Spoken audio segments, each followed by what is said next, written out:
Many law students out there might not realize what they're getting themselves into, and throughout their career, they'll have to go on some seriously crazy lawsuits. Many judges out there also realize that our prisons are getting overcrowded and might come up with some clever ways to make criminals learn their lesson. From people suing Popeyes for running out of chicken sandwiches to harsh punishments for Americans overseas, here are strangest lawsuits and criminal punishments.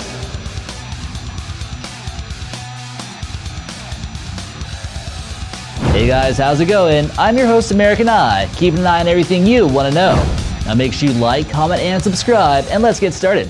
Number 13. Go get a job. Considering some of the craziest punishments throughout history, especially in Spain, this guy got off pretty easy.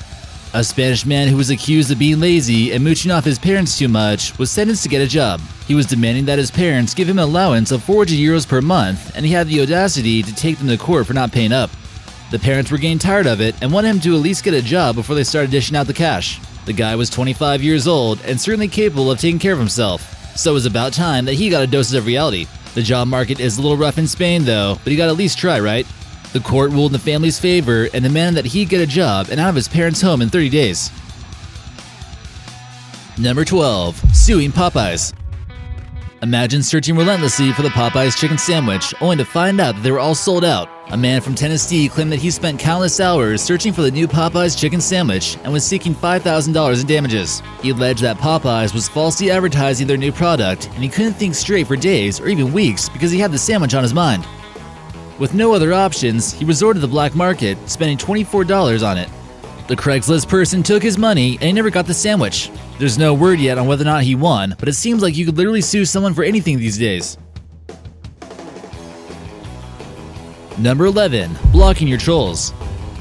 To block your trolls or not to block your trolls has been a dilemma that many people have asked themselves. Alexandria Ocasio-Cortez was sued by two people who she blocked on social media. The U.S. representative of New York's 14th congressional district was getting fed up with critics. So what'd she do? She decided to silence them the best she could. It was deemed unconstitutional for her to block people speaking out against her or to delete dialogue from her Twitter. It was basically deemed that her Twitter is a public platform where people are free to express their thoughts and feelings. Number 10. In-N-Out sued for $1.2 million. Fast food companies seem to be getting sued left and right, whether someone's coffee is too hot or if they just can't get the sandwich that they want. But this one might have been justified. The burger company, which has restaurants in the western U.S., apparently started a wildfire in California in 2017. The fire took place in San Luis Obispo County and it got started on land owned by the company. The firefighters blamed In-N-Out for the misuse of a tractor. 245 acres got caught on fire and it took 4 days to put out. Hopefully this doesn't result in an increase of price for those In-N-Out burgers, or the acres of land won't be the only thing on fire. Number 9. Julian Assange. Can you really go to jail for being a journalist? It sure seems like it. The co-founder of WikiLeaks is barely alive and he's being held in prison.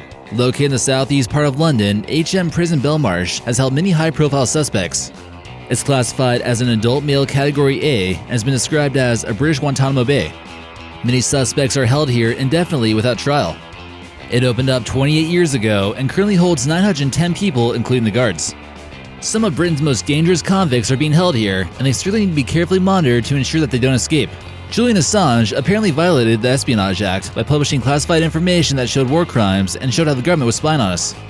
Perhaps Julian should have remained more incognito, but it goes to show you how they can easily silence truth speakers these days. Number 8. Herbicide lawsuits. Some of these weed killer lawsuits have been getting out of control, and people are making millions of dollars.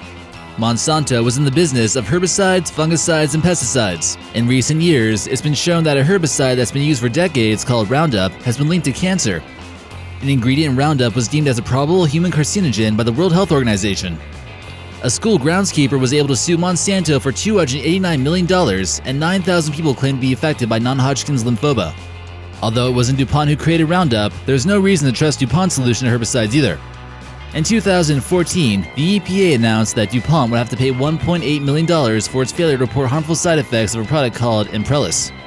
This stuff not only killed weeds, but was also strong enough to kill viable landscape trees. Number 7. McDonald's lawsuits. McDonald's has so many lawsuits for so many different reasons. It's really hard to believe that they're still in business. Up until 1990, beef flavoring was actually added to French fries, despite them claiming that it was all vegetarian. You better believe that they got sued for that. They had to pay $100 million to vegetarians seeking damage. A woman in North Carolina won $640,000 when a hot cup of coffee was accidentally spilled on her. It turned out that McDonald's was keeping their coffee extremely hot to the point where it caused third-degree burns. There's even a case where a prankster called a McDonald's and spoke with the managers. They impersonated a police officer over the phone and told the managers to strip search a young female employee. The managers complied, and a very strange event occurred for over 2 hours.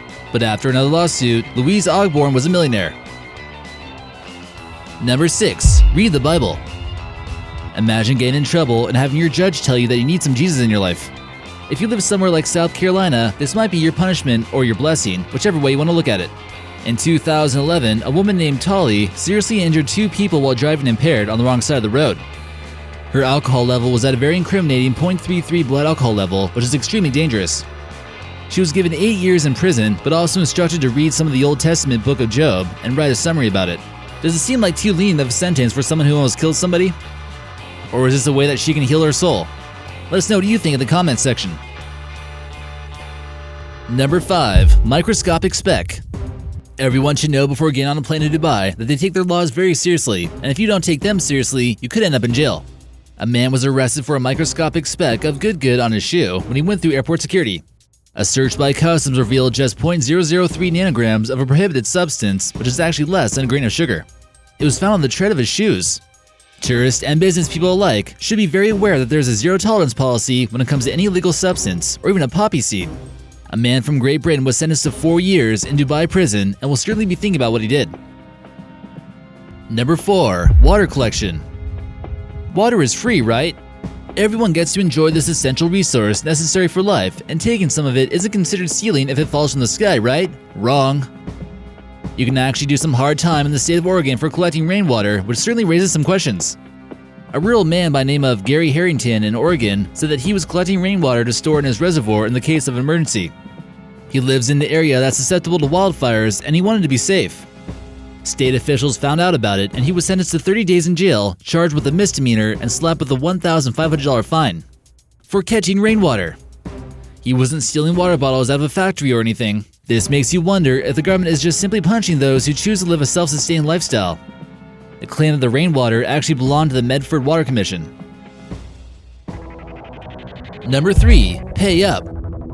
In case you thought you can run from librarians with overdue library books, think again. In most cases, you gotta make sure you pay the money you owe or bad things will happen. This is also the case with those books you don't want to take back. A woman from New Mexico was a little bit too thrilled about one of the new Twilight books, and she never bothered to return it. She'll have to answer to the law about why she would do such a horrible thing. She racked up about $35 worth in library fines and was taken to county jail. Maybe she just liked Twilight a little bit too much? She claims she doesn't even remember checking out the books, but the library was able to look her up. They found her address on her records, and there she was inside her home. She was arrested in front of her kids, who were quite shocked that her mother would get into this serious of trouble with the law. Number 2. Michael P. Fay. Would you rather just take a few whips from a cane and get your punishment over with? Or would you rather do the hard time in a Singapore prison? In the case of Michael P. Fay, an American citizen, he got a taste of international punishment and was the subject of international attention when he got caught stealing and vandalizing in the country of Singapore. Caning in Singapore is a rather common punishment. Although it might seem very severe to us, people might learn the lesson better if they just got a little bit of a beating. He got the punishment reduced to only 4 whips, but it seemed quite outrageous considering the lashes left permanent scars. And number 1. Dr. Daddy. A woman named Kelly Rowlett knew that she was a result of a baby batter donor and that her father was incapable of reproduction. But being the curious woman that she was, she decided that she wanted to know more about her biological father and got a DNA ancestry test. Was she ready to handle the truth? Apparently not. She found out that the donor wasn't some random guy after all, and in fact, the biological father was Gerald Mortimer, who was the fertility doctor. It turns out that the doc was doing some of his own donations and injecting the woman with his own personal supply that he creates himself. Not long after the test, Kelly filed a lawsuit accusing that doctor of fraud, medical negligence, battery, emotional distress, and a breach of contract. Mr. Mortimer knew that Kelly would be his biological daughter, but didn't disclose that information. But hold on, it gets even crazier. There are even some reports about a doctor being the biological father of over 75 children. That's gotta be some serious child support. So which one did you think was the most interesting? Let us know in the comments section and maybe we'll feature you in an upcoming video.